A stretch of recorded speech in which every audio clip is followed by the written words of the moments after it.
एक पति और पत्नी जंगल से नगर की तरफ जा रहे थे। चलते चलते उन्होंने एक पेड़ के नीचे विश्राम करने का सोचा। दोनों एक पेड़ के नीचे विश्राम करने के लिए बैठ जाते हैं। वहाँ एक योद्धा भी विश्राम करने के लिए पेड़ के नीचे बैठ जाता है। पत्नी उस योद्धा से कहती है कि क्या आप मुझे कुछ क्षण के लिए अपनी तलवार देखने का मौका देंगे। योद्धा तलवार देखने के लिए उस औरत को दे देता है।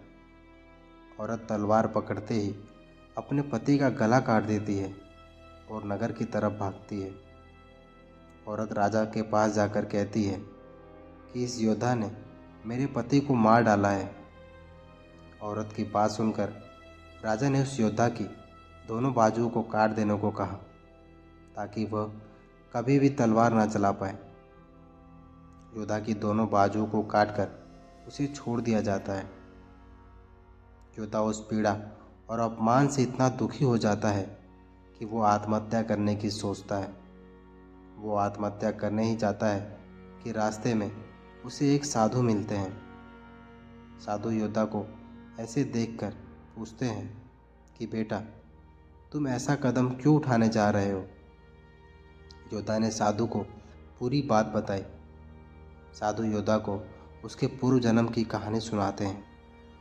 साधु बताते हैं कि पूर्व जन्म में ये औरत एक गाय थी, उसका पति कसाई था और तुम एक पहलवान थे। एक बार ये गाय कसाई से अपनी जान बचाकर भाग निकली। कसाई ने शोर मचा दिया कि कोई उस गाय को पकड़ो, वो भाग गई है। लेकिन कोई भी उस गाय को पकड़ने के लिए आगे नहीं आया, क्योंकि सब जानते थे कि ये कसाई उस गाय को पकड़कर उसको मार देगा। पर तुम अपनी शक्ति का प्रदर्शन करने के लिए आगे आए और अपनी बाजुओं से उस गाय के सींग को पकड़कर उसे रोक दिया।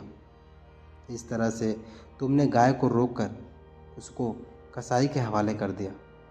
फिर कसाई ने उसे मार दिया।